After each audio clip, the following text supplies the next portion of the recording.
Don't you dare come back here. You failure. For over 20 years, I thought I had been devoted to John. Yet, this is how John really felt about me. I wasn't leeching off him. I was just devoted to him. But now, I'm at a loss for words. As I felt all strength leave my body, John continued. Ryan's a working adult now, so you have no reason to depend on me, right? But, Quiet, I don't want to hear your excuses. John raised his voice. Oh no, it's hopeless. My feelings didn't reach him. At that moment, I felt something snap inside me. It was the sound of the thread of love that bound our hearts breaking. Simultaneously, my feelings for John began to fade. We were married just a moment ago, but now I feel as if he were a stranger to me. John was just using me from the start. He never loved me. Otherwise, he wouldn't blatantly cheat and try to kick me out. I don't care what happens to such a man. No, I must utterly defeat him. With my mind made up, I looked up and stared straight at John. My name is Karen Johnson. I'm a 50-year-old housewife, married to John for 25 years. Our son, Ryan, was born a few years into our marriage and has just graduated college and started working. With parenting duties winding down, I was looking forward to pursuing my interests. That's what I'm thinking now. But there's just one problem. My relationship with John. John is far from a good husband or father. In fact, it's hard to find anything good about him. He cheats, and he doesn't even provide a proper salary. Please, can you at least contribute to the household expenses? Huh? Don't get cheeky with me when you're living off my earnings. John always retorts like this. Maybe it really is hopeless. Maybe divorce is the only option. I've been thinking about it a lot lately. But I can't just suggest divorce easily. My Phil, Bob, who is unwell and hospitalized, asked me to look after John. I owe it to Bob to endure as long as I can. His words can't be ignored. But my desire to divorce is strong.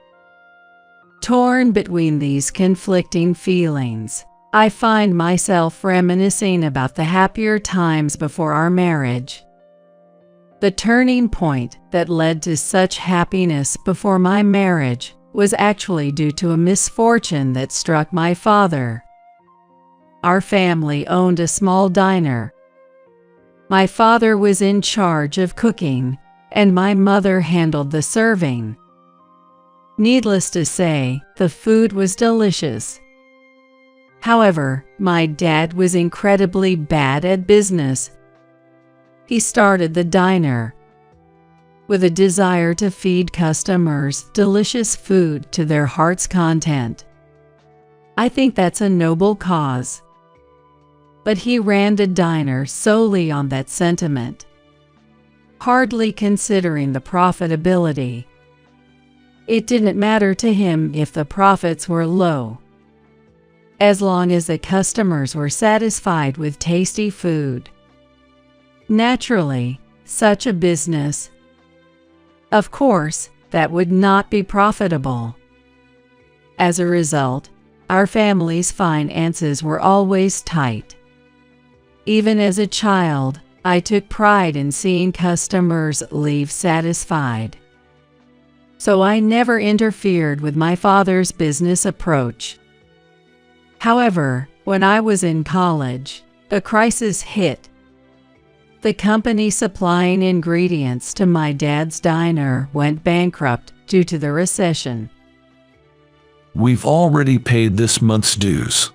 If this continues, we might have to close our diner. We were already barely managing as it was, and there was no way we could spare extra funds.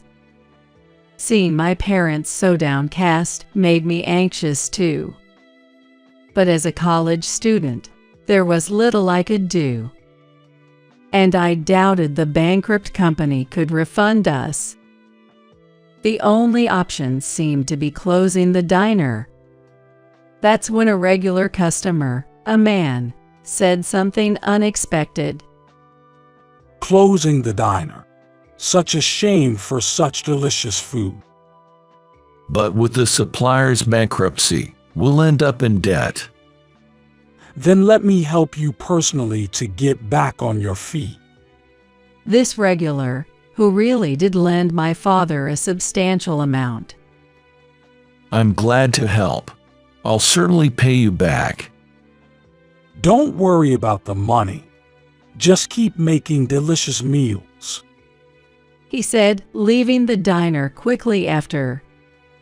Later, my father started doing business with another food wholesaler. It seems that it was a major food wholesaler there, and the wholesale price of foodstuffs was lower than before. Luckily, our family diner was saved from bankruptcy. About a year later, my father and I went to repay the man. Then, while the man and my father were talking, a young man approached me as I was waiting. I hear you borrowed money from my dad. When I talked to him, he was the son of the man who lent us the money. His name is John, and he works for a man's company. You're pretty. How about going out with me? Me, with you? Why not? Think of it as a way to say thanks for the loan. It was true we were helped by the loan, and my dad had properly thanked him. I thought we owed no more than that, but then John whispered to me, Ungrateful diner's daughter. I could spread that around, you know. That's... I couldn't retort. Even if he did spread rumors, it wouldn't affect me much. But it could trouble my father. And what would the diner's customers think? With these thoughts, I couldn't refuse John's invitation. Reluctantly, I agreed to go out with him. With that in mind, I went out with John. To my surprise, I actually enjoyed it more than expected. John was fun to talk to and knew many exciting places to go. He chose the places we went to with great taste. And I started to think maybe he wasn't such a bad guy after all. That's where my luck ran out. I was quickly wrapped around John's finger. It's fun being with you, Karen. I'm having fun too. I never thought I'd consider marriage until I met someone sincere and good like you. His simple words swept me off my feet, and I began a relationship with John, considering marriage. John continued to manipulate me in various ways. Eventually, a few years later, I found myself married to him. Of course, I had no idea at the beginning of our marriage that it was all a trap. John seemed genuinely kind, and I felt loved by him. But it was all a lie. As soon as we got married, he showed his true colors. Here's my salary for the month. Make it work. I opened the envelope John gave me. Inside was a pay stub. The salary itself was deposited directly into the bank, so just having the pay stubs wasn't suspicious. However, the one thing that struck me as odd was that all the pay stubs were handwritten. Today, handwritten stubs are almost unheard of. But I got married 25 years ago, a time when computers were just beginning to become widespread, and handwritten pay stubs didn't seem out of place. It's over $1,000. That's normal, right? I reassured myself. I managed with that small amount of money as best as I could. Over time, I started noticing something odd about John's routine. John leaves the house at a certain time every morning, but returns home at different times. It seemed to change from day to day. I'm busy with various jobs as my dad's successor. Then, at least call before coming home. Stop nagging. All right, I'll call. He'd shout. His attitude only heightened my suspicions. Maybe he was out playing around. Or even worse, having an affair. But his loud voice scared me from confronting him. Ultimately, even though I had doubts about John's behavior, I couldn't bring myself to say anything. Eventually, our son Ryan was born. I thought maybe things would change with a child. But John remained the same. Looking back, I think that's when I first started considering divorce. Then, when Ryan was in middle school, I received a call from my mom while I was out shopping for dinner. What? Dad's in the hospital. My father had been admitted to the hospital. I rushed there immediately. Your mom's just exaggerating. My father laughed heartily. I was relieved. I suddenly remembered something that made my heart skip a beat. Oh no, I forgot to contact John. It was too late. My cell phone was flooded with missed calls from John. Panicked, I called John back, only to be greeted by his irritable voice. Where the heck are you? Get home and make my dinner. I'm sorry, my dad. What, your dad? John asked sharply. I answered in a small voice. Yes, he was suddenly hospitalized. What does your dad have to do with it? You're my wife, remember? John's shout made me flinch and close my eyes. I was terrified of his yelling. But I knew I had to stand up for myself. I mustered my courage and responded, "Isn't it natural to worry about my dad? I should be allowed that much, right?" Shut up! Don't talk back to me! No, I will say this. You would rush to Bob's side too, wouldn't you? I asked. John suddenly fell silent. I thought putting himself in my shoes would make him understand. But his response was beyond my wildest expectations. Huh, I'd ignore my dad even if he were hospitalized. After all, I don't need him. I was speechless. It had to be a lie. But I couldn't deny it. After much hesitation, I told John, "I'm not like you. Sorry, but you'll need to eat out tonight." That was all I could muster. I hung up the phone, feeling numb. Since that incident, I truly lost all trust in John. It was then that I realized the happy times before our marriage were all an illusion. I see.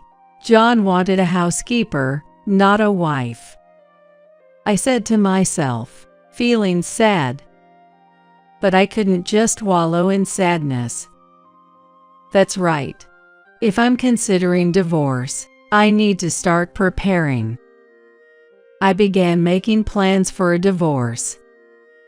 Then, a few years later, Bob was hospitalized, and his condition was quite serious. He might not be able to leave the hospital. I relayed the doctor's words to John, but John was unfazed. So, it's going to cost money. Oh, Is money all you're worried about? Don't you understand? I understand. I'll talk to my brother. John contacted his brother, George, who was married but childless, to see if he could help with the hospital expenses. Can't you pay for it? We have Ryan and Karen here, and it's stuff for us. John said, as if it were someone else's problem. It reminded me of the time my father was hospitalized. John clearly didn't care about Bob. I couldn't take it anymore. Enough. I'll figure something out and pay for Bob's hospital bills. Don't forget what you just said. John yelled. I nodded firmly. In the end, my statement led to us bearing the cost of Bob's hospital stay. Moreover, Bob's illness caused him to step down from his position as president, and John took over. Regardless, John seemed displeased that I had stepped in. Since then, he has barely come home. This was evident even when we discussed Ryan's future. John ignored my calls and didn't come home. Dad's not coming home again today, huh? I'm sorry, Ryan. I didn't mean to cause trouble. It's fine. I don't care about Dad. I want to go to a university in New York. That's right. Don't worry about the tuition. I'll manage it somehow. Soon, Ryan's admission to a New York university was settled. As expected, John didn't even see him off. Once Ryan moved to New York, the house felt empty. By then, John was only coming home about once a week. Could you transfer a bit more for Bob's hospital bills? Huh? I've already transferred over half my salary. It should be enough since you're the only one here. John's contribution was just a small amount of money. Clearly, only a fraction of his salary. His claim of transferring over half was undoubtedly a lie. I knew this, but I didn't have the energy to argue. Years passed, and I received news of Ryan getting a job. Now that Ryan has a job, it might be time to talk about divorce. I had prepared for this over the years. The only thing left was timing. When and where should I bring it up to avoid conflict? These thoughts consumed my mind. It's not really about avoiding conflict, is it? I laughed bitterly at myself. One day, after visiting Bob in the hospital, after chatting with Bob and returning home as usual, I was startled when I was about to open the front door. I didn't know why, but the front door was unlocked. Was it a burglar? I peeked inside cautiously. Then, I heard the TV and John's laughter from the living room. Relieved that John was home, I entered the living room. John was laughing loudly while watching TV. You're home. Yeah, just thought I'd tidy up the house a bit. Tidy up. I looked around as John suggested. Upon closer inspection, some items in the room were missing. Huh? It looks like some things are missing. Yeah, I threw them away. Your stuff. Threw away my stuff. Shocked, I rushed to my room. It was empty. My computer, TV, even my favorite mug are all gone. Even the bed, everything was missing. What is this? I threw them out because they're no longer needed. Not needed. What am I supposed to do now? As I raised my voice, John frowned, looked away, and sighed. How should I put it? I'm tired of supporting you. What is that supposed to mean? I am your wife, I retorted, and John got irritated. He suddenly raised his voice. Do I have to spell it out? Don't leech off me anymore, you failure. For over 20 years, I thought I had been devoted to John. But this is how he really felt about me. I wasn't leeching off him. I was just devoted to him. Words failed me as my strength drained away, and John continued. Ryan's a working adult now, so you have no reason to depend on me, right? But Shut up, I don't want to hear your excuses. John shouted. Oh no, it's hopeless. My feelings didn't reach him. At that moment, I felt something snap inside me. It was the sound of the thread of love that bound our hearts, breaking. At the same time, my feelings for John began to fade. We were married just a moment ago, but now he feels like a stranger. John was just using me from the start. He never loved me. Otherwise, he wouldn't blatantly cheat and try to kick me out. I don't care what happens to such a man. No, I must utterly defeat him. With my mind made up, I looked up and stared straight at John. What? Got something to say? Nothing? If you want me to leave, I'll do just that. I slammed the living room door with force and headed to my room. But there was nothing of mine left. Not even a single piece of clothing. Don't bother looking. It's all gone. I had the junk collectors take it away. Which company did you use for this? The flyer's right here. That's the one. I picked up the flyer of the disposal company that was on the floor. While dialing the number, I told John, "You're going to regret this." After saying that, I immediately left the house. The call connected shortly.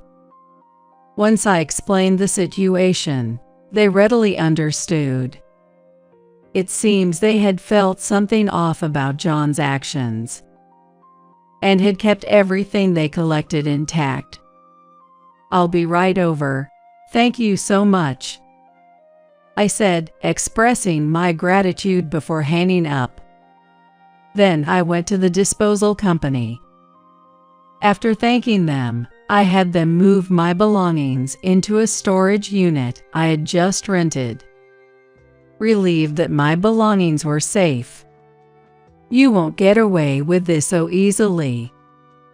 Grinding my teeth, I called Ryan and briefly explained the situation before saying, "So, I've decided to move out, considering a divorce. That's what you should expect, okay?" Okay. Bye then. Ryan quickly ended the call. He seemed scared of me. Was I really that angry? I pondered as I put my phone back into my bag and headed to a nearby business hotel. In fact, I had already decided where to move. The reason was simple. I had been planning to talk to John about divorce soon. My plan was to divorce and start a new life there. Well, it's just happening a bit sooner than planned. Honestly, I wasn't in trouble. It was just an advancement of my plans by a mere 2 weeks. 2 weeks in a hotel. What a waste. I couldn't help feeling it was wasteful. A typical housewife's habit. Maybe I should bill him for the hotel too. Well, brace yourself, John. I muttered to myself and started working on my post-divorce plans. After about 10 days living in the business hotel, John called me during lunch. As soon as I answered, he raised his voice. You stole my money. What are you talking about? Don't play dumb. It's about my dad's hospital bills. The hospital just called asking for payment. Bob, that is what it is, I thought, sighing in response. That. Just pay it yourself. I'm not involved anymore since you kicked me out. I've been transferring living expenses to you. You're supposed to pay for that. Sure, but isn't the bank book for that account with you now? I replied calmly, knowing well that there was no money in that account. I couldn't help but grin. I have the bank book, but there's no money in it. That's why I'm saying you stole it. I didn't steal anything. Don't lie. Who else could use it? He never thought the amount he transferred was too little, did he? I replied, exasperated. The money was always too little from the start. If there's no money for the hospital bills, why don't you use your allowance? My allowance. John started to panic, clearly thinking I was unaware. Since the beginning of our marriage, John had been giving me handwritten salary slips to hide the fact that he was skimming off a portion of his salary. In other words, the money he skimmed became his allowance. I asked Bob once, how much is John's salary, you know? So, that's... He seemed puzzled, but he told me. So I knew you were skimming money. When I told him this, John fell silent. A long silence followed. So long I wondered if the call had dropped. Then suddenly, John raised his voice. What's wrong with me using the money I earned? It's your fault for using up all the money I gave you. Okay. And then?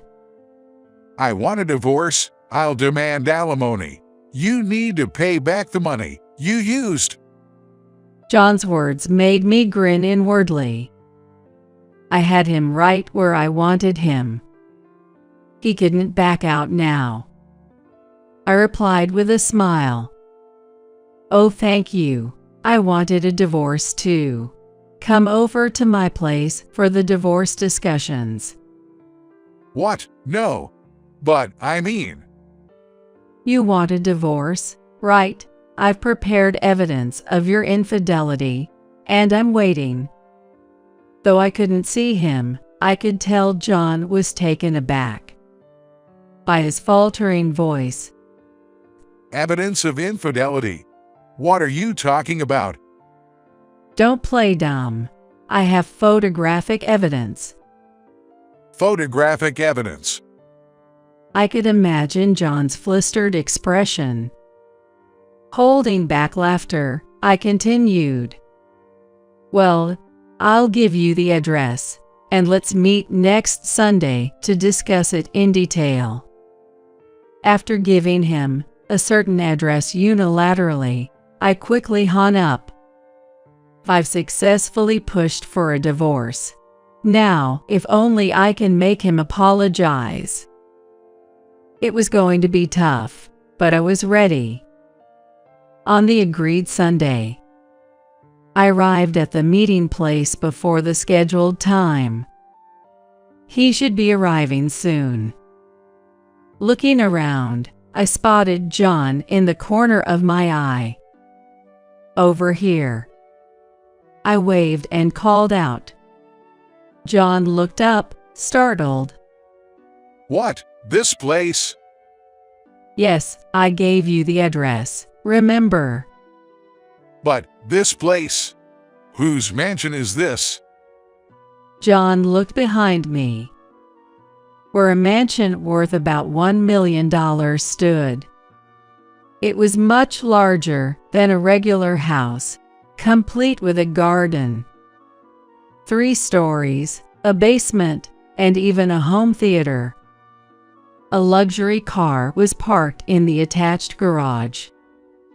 Pointing at the mansion, I smiled. "This is my house.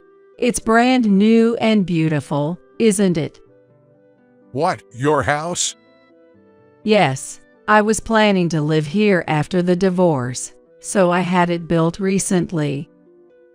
Yes, the place I had summoned John to was my newly built house. Naturally, John, who had always thought of me as just a housewife, was utterly astonished. I pushed him from behind into the house and led him to the living room. "Let's have our discussion. This is my lawyer." I introduced my lawyer, who was waiting inside. But John was too distracted to pay attention. He was looking around nervously. He seemed concerned about his surroundings, constantly looking around, not even glancing at the evidence of his infidelity on the table or responding to me. It was hardly a conversation. Eventually, John asked in a low voice, How did you afford this house? "Is that what's bothering you?" I mused, answering nonetheless. "I just bought it normally." Liar, how can a housewife afford this? To buy a $1 million house, one would typically need an income of around $150,000 per year. But I had that kind of income. So I calmly replied, "I earn that much. Got a problem with that?" No. But how? I was helping a friend with her company, and before I knew it, things ended up like this. Maybe. The story goes back a few years. When my father was hospitalized and we had a dispute, I decided to divorce. I started preparing for it, first by looking for a job. After the divorce, I needed a job to live. So I looked for a job that would allow me to live independently. But good jobs aren't easy to find. So I consulted my close friend, Susan. "Why don't you help me with my work?"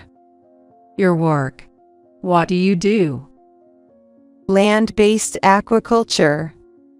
Land-based aquaculture is a method where pools are artificially created for farming fish. Though there are drawbacks, it's eco-friendly as it prevents ocean pollution. Susan's father started it, and now she is running it. So, I started working there. John asked tentatively. After I started helping, the business suddenly began to do well. My role was mainly negotiation and administrative work. Susan said I was a huge help, and I was promoted to an executive position. It was all coincidental, but luck is part of skill, I believe. Hearing my story, John slumped in defeat, but then suddenly looked up. Okay, let's forget the divorce. How about we start over? Despite his words, I replied with a cold gaze. What? Can you say that in your sleep? No, I'm serious. I really want to start over with you. John pleaded passionately, but I knew he was just blinded by my money. So I replied with raised eyebrows. I refuse to be with someone who cheats, and someone who neglects their father, too. No, about my dad. Enough. You might not know, but I was the one paying for Bob's hospital bills. The money John gave me was really a pittance. After paying for groceries, utilities, and other miscellaneous expenses, there was never anything left. That's all he ever gave me, let alone enough to cover Bob's hospital bills. Initially, I managed somehow, but after starting my job, I covered the bills with my salary. Despite that, you never listened to me, nor did you visit Bob. That's... I can't trust someone like that. As I raised my voice, John looked deflated. The lawyer then discussed the alimony with him. John couldn't say anything, and just nodded until the end. Eventually, encouraged by the lawyer, John signed the divorce papers. The alimony was set at $30,000. Now that the divorce is finalized, you'll be paying for Bob's hospital bills from now on, I said as John nodded, seemingly unhappy, but not objecting. I felt relieved. In the end, I sent John away, glad it was finally over. The only regret was that I couldn't get an apology from him. But I had one last move. With that, I was sure John would apologize. Thinking about it made me smile unintentionally. A few days later, on my way back from the office, someone called out from behind. Hey, Karen. I turned around to find John standing there. Don't be so familiar. We're divorced now. Shut up. What did you do? John looked at me, his face red with anger. I realized then. The talk must have happened at the company. Smiling, I teased him. What do you think I did? Don't joke around. Tell me, how did you get me fired? John was stomping his feet in frustration. I couldn't help but smile at his amusing state. Isn't it your own doing, getting fired for having an affair with the office clerk? John's affair was with a clerk at his company, where he had acted recklessly, thinking he could do anything as the president. Right after the divorce was settled, I reported this to Bob. While he regretted the divorce, he was furious about John's behavior. I showed him the photographs of the affair, which infuriated him even more. Then he made an offer. I'm thinking of transferring all my shares in the company to you, Karen. To me, wouldn't it be better for George? No, I want you to have them. Use them to dethrone John from the presidency. That's what Bob had said. Bob's company was a corporation, where shareholder resolutions are necessary to appoint executives, although decisions can also be made by the board of directors. In smaller companies like Bob's, where he owned most of the shares. A single shareholder could make significant decisions. But in small companies, it's common for the president to own most of the shares. When I inherited all his shares, I had the power to make decisions alone. But it wasn't me who decided to fire John. I informed George about the affair and my new shareholder status. The rest was his decision. George was considerate. Why did he listen to you? It's not about listening to me. It's about what's best for the company. John collapsed on the spot and began to apologize. I'm sorry. Please forgive me. No. I'll be lost without a job. His predicament was none of my concern. It was all self-inflicted. I won't forgive you. Please, I'm begging you. It was all self-inflicted. I turned my back on him. Sorry, but there's nothing I can do. Why? If you have the shares. I sold them to George and his wife. I don't want anything to do with you anymore. At that moment, I heard John sobbing. But I walked away, pretending not to hear. John was eventually ousted from the company.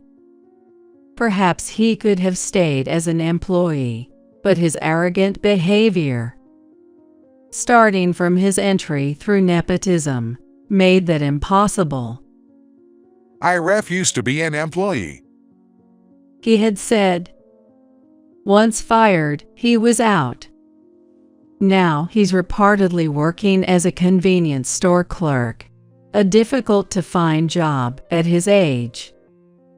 He's likely to spend his old age in regret, without money. As for me, post-divorce, I became more focused on my work. There's no talk of remarriage, but there are a few men among my colleagues. A new spring might come. While thinking this, I received a call from Ryan. I'm bringing my girlfriend over. Okay, I'm looking forward to it. I failed in marriage, but I hope Ryan doesn't. But I'm sure it'll be okay. Ryan is much more stable than I ever was,